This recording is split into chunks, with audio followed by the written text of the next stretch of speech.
we will be learning about expression vectors.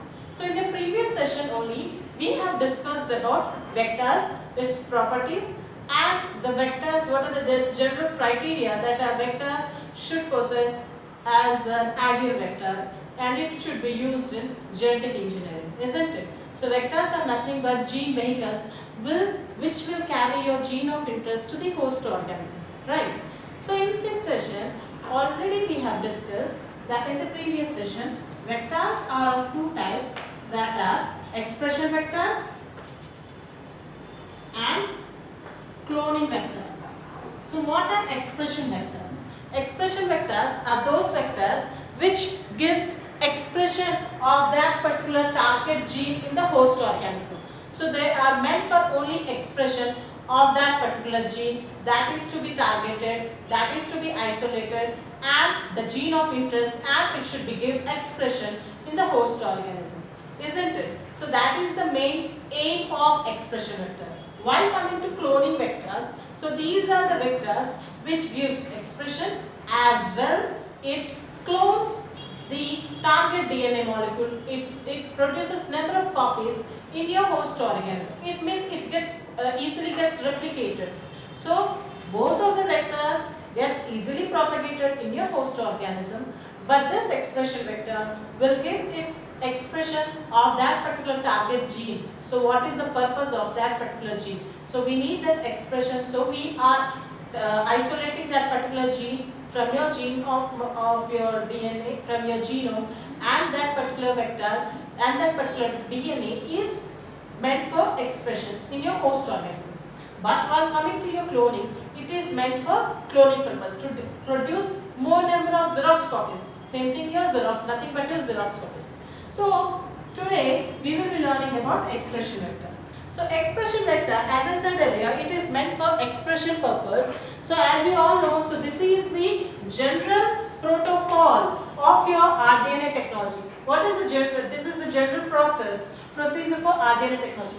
That is restriction digestion of a vector. That may be plasmid, cosmid. Already we have learned about it, isn't it? So the gene of interest should be get easily ligated with your vector DNA. So that is ligation.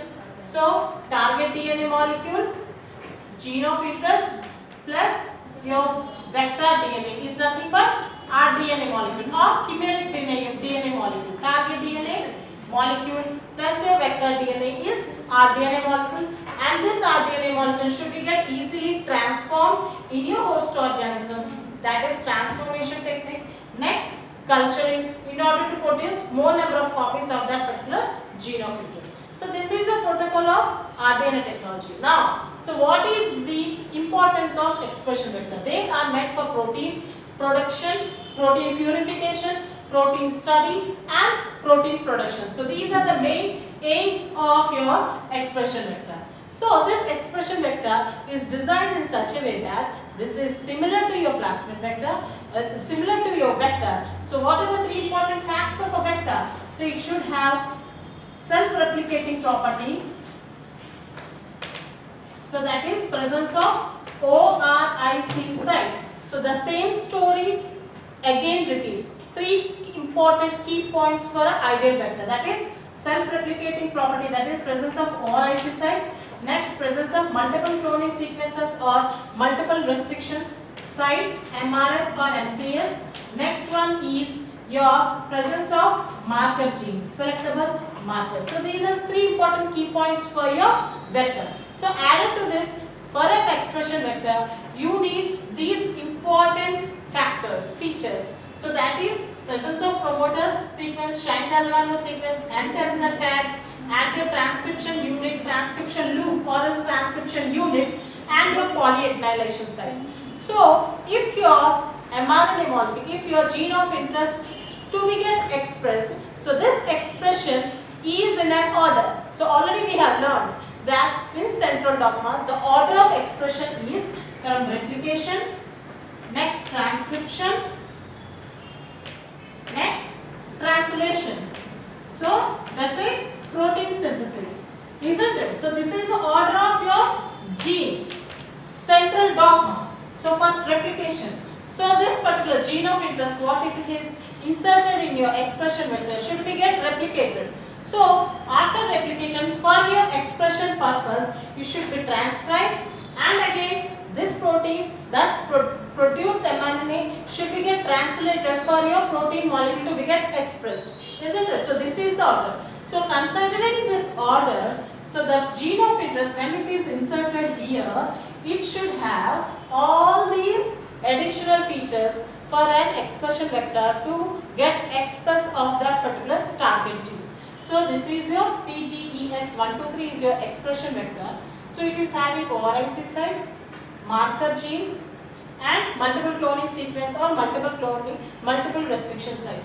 Added to that, this particular gene should be get transcribed and translated for the expression, isn't it? So promoter. So promoter is nothing but Tata box. So this promoter will get easily identifies your RNA polymerase which is linked with your transcription used for your mRNA synthesis. So this gene should be get transcribed. So this transcription is done by the help of promoter gene, promoter sequence, which gets easily identifies your RNA polymerase. So that is the importance of promoter gene. Next, presence of Shine-Dalgarno sequence. Shine-Dalgarno sequence is meant for your ribosome attachment. So the produced mRNA molecule with the help of your RNA polymerase and your promoter sequence, so the produced mRNA should be get easily get recognized by your ribosome.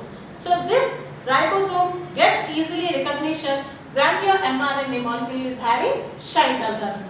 Next is your N-terminal tag and C-terminal tag for your protein. It is used for easy production, production of your protein molecule with affinity chromatography. Several techniques are there for your protein production, isn't it?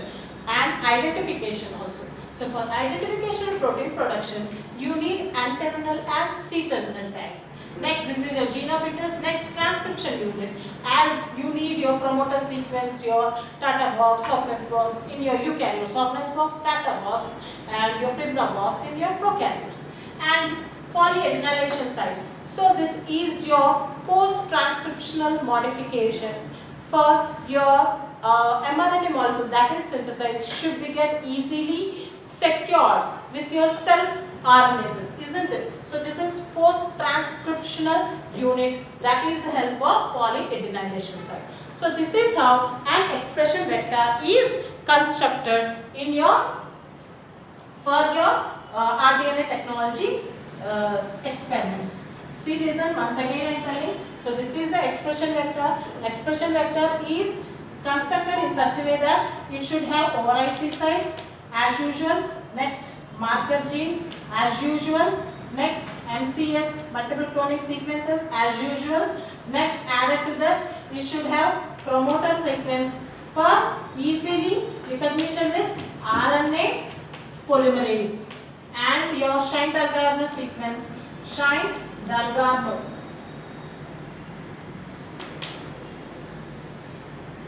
sequence for easy identification of your ribosome, isn't it? Next, your N-terminal and C-terminal tag. N-terminal, C-terminal for tags for your affinity chromatography for easily isolation of your protein molecule. So that is affinity chromatography.